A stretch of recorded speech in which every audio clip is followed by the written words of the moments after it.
Hello friends, welcome back my general study web series, जिसमें हम बात कर रहे हैं सामान्य अध्ययन संबंधी विषयों के बारे में। और आज की इस छोटी सी वीडियो में हम बात करेंगे मध्य प्रदेश के वनों के बारे में। किसके बारे में? मध्य प्रदेश के वनों के बारे में आज का विषय है हमारा। और हम देखेंगे कि जो मध्य प्रदेश है उसमें जो वनों की स्थिति है वो क्या है, और मध्य प्रदेश में वनों का वर्गीकरण किस प्रकार किया गया। तो आइए हम बिना देर किए हुए चलते हैं कि मध्य प्रदेश में वनों की स्थिति क्या है।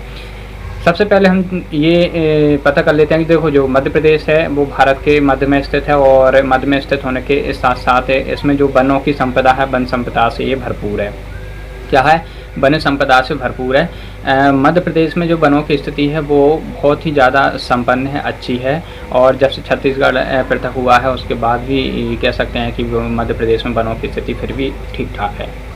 और दूसरी बात करें तो देखिए, जो जीडीपी है, राज्य की जीडीपी भी होती है और भारत की जीडीपी भी होती है। अपने अपने राज्यों का अपना आर्थिक चक्र होता है, इसलिए जो राज्य की जीडीपी है, राज्य की जीडीपी में जो मध्य प्रदेश के वन है उनका योगदान लगभग 2% के तहत आसपास है। और यदि हम इसे एग्जैक्ट परसेंट में देखें तो 1.80% के आसपास इसका हमें मिलता है।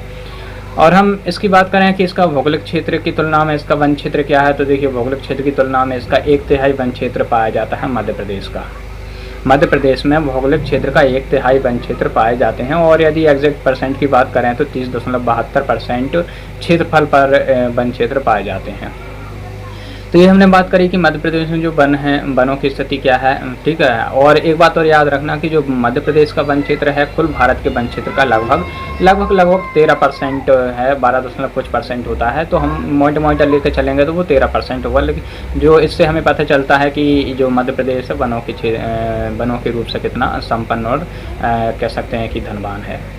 अब हम चलते हैं कि मध्य प्रदेश में वनों का वर्गीकरण किस प्रकार किया गया है। देखो, मध्य प्रदेश में 3 प्रकार से वनों का वर्गीकरण किया गया है। कितने प्रकार से? 3 प्रकार से। आपको स्क्रीन पर दिखाई दे रहा होगा। पहला होता है आरक्षित वन, दूसरा होता है संरक्षित वन, और तीसरा है अवर्गीकृत वन। अब इन तीनों के बारे में हम बात करें तो सबसे पहले आता है आरक्षित, रिजर्व फॉरेस्ट, ठीक है। तो आरक्षित वनों की स्थिति देखें तो सर्वाधिक मात्रा में मध्य प्रदेश में आरक्षित वन पाए जाते हैं, और लगभग 65% आरक्षित वन पाए जाते हैं। और कुल वन क्षेत्र का जो यदि हम क्षेत्रफल की बात करें तो 94,689 वर्ग किलोमीटर क्षेत्र में वन पाए जाते हैं मध्य प्रदेश में। तो जो 94,689 वर्ग किलोमीटर क्षेत्र है, उस क्षेत्र में से 65% क्षेत्र पर क्या पाए जाते हैं? आरक्षित वन पाए जाते हैं। क्या पाए जाते हैं? आरक्षित वन पाए जाते हैं। आप ये याद रखना। दूसरा फैक्ट इसमें ये बनता है कि आरक्षित वन सर्वाधिक मात्रा में कहाँ पाए जाते हैं, तो सर्वाधिक मात्रा में आरक्षित वन खंडवा में पाए जाते हैं। खंडवा वन वृत्त में सर्वाधिक आरक्षित वन पाए जाते हैं। अब हम आगे चलें तो देखें जो न्यूनतम आरक्षित वन कहाँ पाए जाते हैं। तो जो न्यूनतम आरक्षित वन है वो याद रखना कि न्यूनतम आरक्षित वन पाए जाते हैं उज्जैन में। कहाँ पर? उज्जैन में, ठीक है। अब हम चलें कि जो आरक्षित वन है, आरक्षित वनों का प्रबंधन कैसे होता है। देखो, आरक्षित वनों में लोगों का आवागमन, पशुचारण, इस पर क्या होता है? प्रतिबंध होता है। साथ ही पेड़ पौधों को काटने पर भी क्या होता है? प्रतिबंध होता है। इसका जो प्रशासन है वो एक व्यवस्थित ढंग से किया जाता है। ये हमने देखा आरक्षित वन के बारे में। अब हम बात करें संरक्षित वन की। देखो, संरक्षित वन जो आरक्षित वन था 65%, उसका क्या होता है कि जो संरक्षित वन है वो लगभग 33% भाग पर पाया जाता है। हमने देखा था जो आरक्षित वन है वो 65% भाग पर पाया जाता है, वहीं संरक्षित वन कितने? लगभग 33% भाग पर पाया जाता है।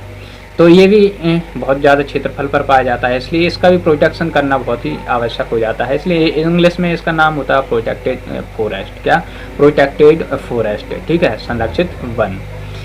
अब सर्वाधिक मात्रा में कहाँ पाया जाएगा? तो सर्वाधिक मात्रा में जो संरक्षित वन है, याद रखना, इंदौर जिले में पाया जाएगा, या फिर कह सकते हैं कि जो इंदौर वनवृत्त क्षेत्र होता है वहाँ पर सर्वाधिक मात्रा में संरक्षित वन पाया जाएगा।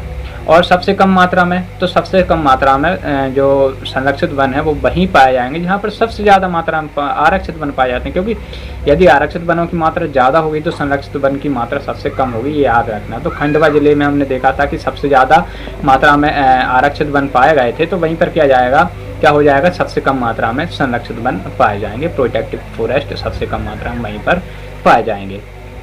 अब हम देखें इनका प्रशासन कैसे होगा। तो देखिए, यहाँ पर क्या होता है? पशुचारण और आवागमन के लिए थोड़ी छूट होती है, और प्रशासन की विशेष अनुमति के बाद, क्या प्रशासन की विशेष अनुमति के बाद यहाँ पर क्या कर सकते हैं, पेड़ पौधों को काट भी सकते हैं, ठीक है। लेकिन फिर भी ये प्रोटेक्टेड होता है, यहाँ पर प्रशासन की नज़र बनी रहती है। अब हम देखें जो लास्ट है, लास्ट क्या है, अवर्गीकृत वन।